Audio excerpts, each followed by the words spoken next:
Friends. Pastor Chuck Blair here.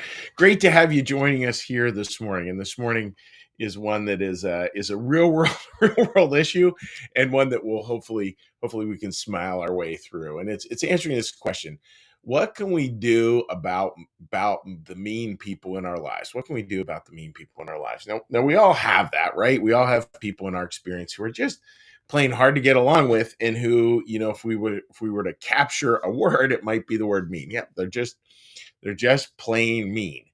And what do we do about that? So we're going to look at that today. So wonderful to have you join me in this little conversation. So the line from the Bible we're looking at here is a really fascinating line. We've been talking about Cain and Abel. Think Cain, that part of our brain that just wants to be right, highly argumentative, always needs to be right. And that part of our brain that's really concerned, and this is who we actually were created to be, far more loving. And this part, always argumentative, always judgmental, always, just the garbage going on in our head, does some serious injury to the part that just wants to be loving. And then there's this little tiny crack in the armor. Now, again, real important for us to remember, we're really supposed to look at this within ourselves. Like, where am I being this way? And where am I being highly judgmental, and maybe even on the mean side? And it also seems appropriate to say, yeah, and sometimes other people are that way. It's not that it's always about us. It's well, that should be our first response. And then we can start to think, okay, yeah, and there are other people who struggle with this, and how should I relate to that? How should I do that? So here's this little chink in the armor, and this is from Genesis 4, verse 13. And this is Cain talking to God. And Cain said to Jehovah, my wickedness is too great to be taken away. Wow, that's an interesting line. So here's this moment of self-awareness from Cain, like that idea, this highly judgmental part, this constant racket, this judgmental part. All of a sudden it's like, man, it's a bad deal. It is a bad deal. This is not working out for me in my life. That moment of catharsis, I think, is really important. Does he change his life's trajectory? Sort of, but it's an important awareness. So it just brought to my mind, yeah, how do we do that? Because I think I would start from this. I think most of the people I know who really struggle with how they who come across as a very mean, judgmental people, most of the time when you pull a few layers off, they know it. They know it. They can pick up on the fact that other people sort of keep them at arm's length. And they can pick up on this as well. They know that that's the same thing that's going on in their heads. That's really important.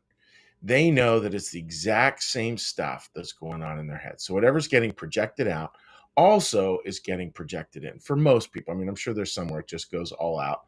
But for most of them, what gets projected out gets projected in. And they're like, man, this part of me, this just doesn't work.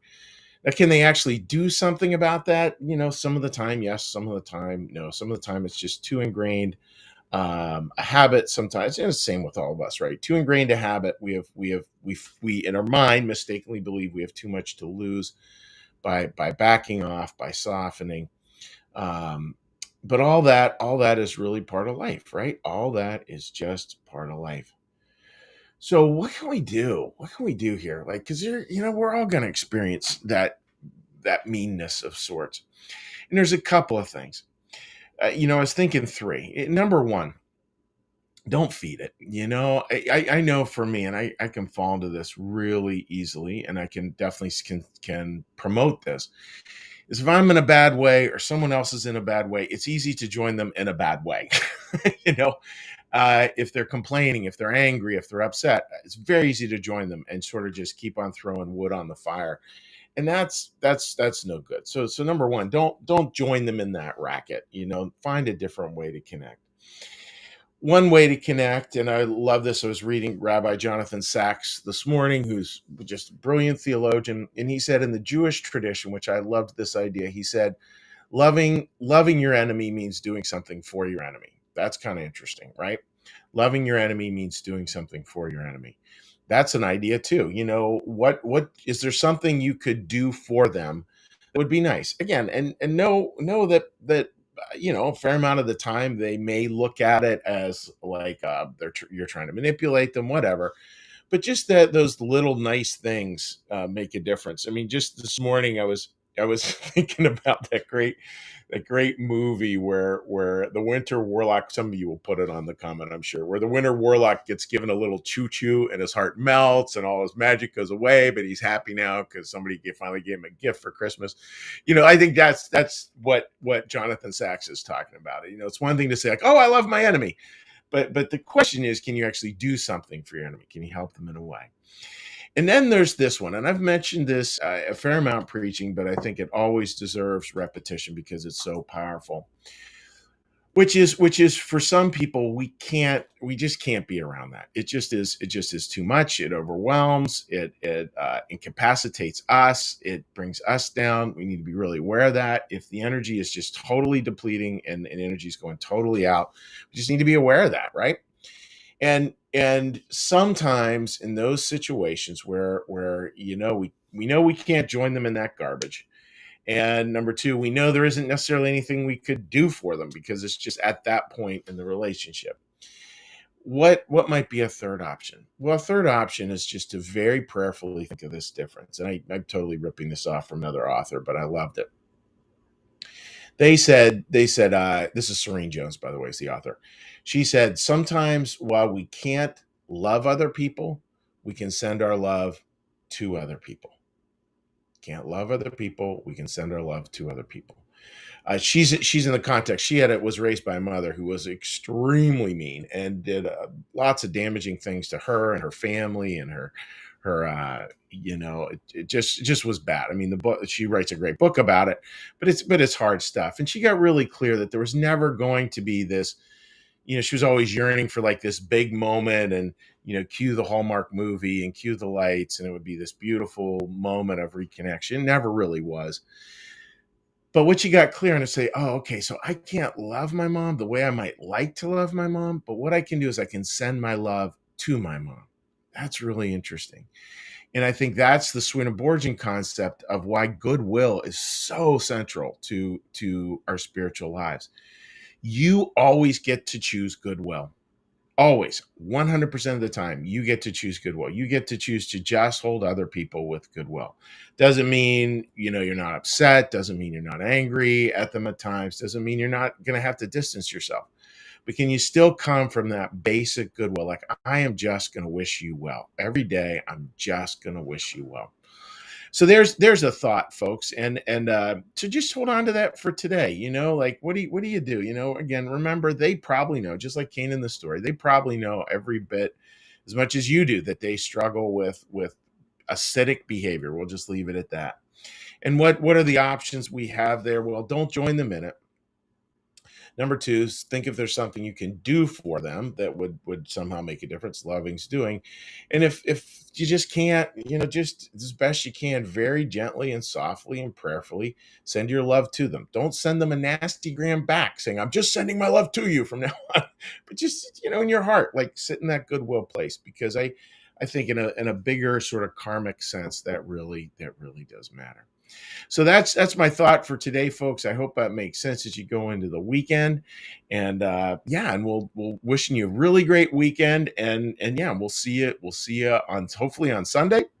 On Sunday, Curtis Childs will be delivering the message at New Church Live, and I'm honored to be delivering the message over across the road at the famous Bernathen Cathedral. And then we are all meeting for lunch afterwards, with lunch with the pastor. If you're in town, you're more than welcome to join us for that. You can just text me with to ask for details on that.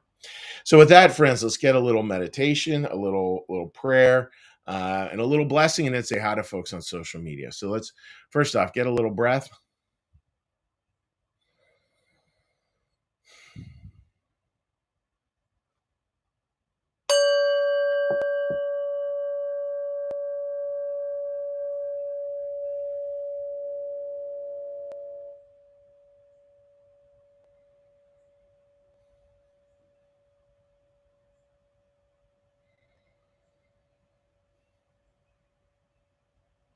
Be still and know that I am God.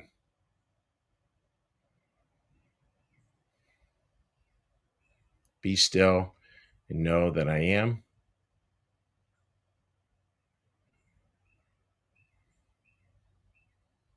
Be still and know that I.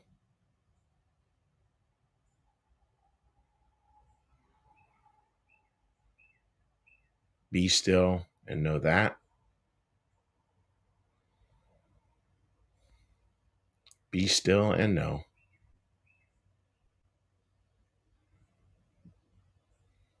Be still and.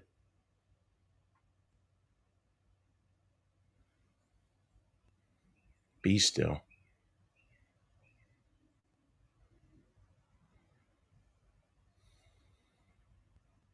Be.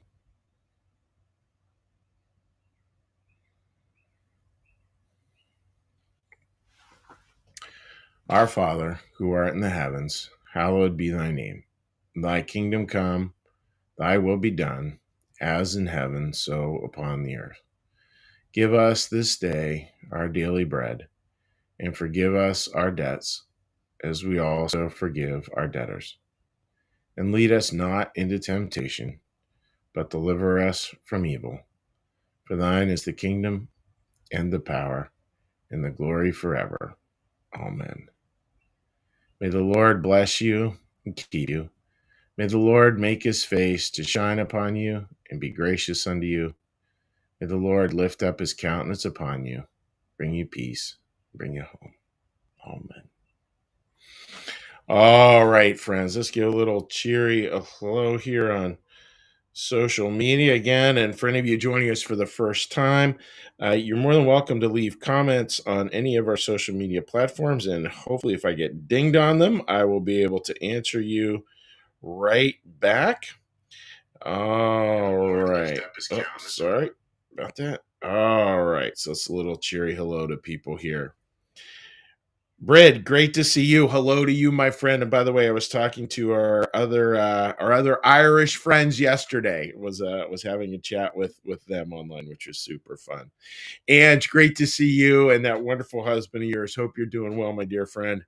Linda, good morning. And again, great dinner a couple nights ago. That sure was a lot of fun.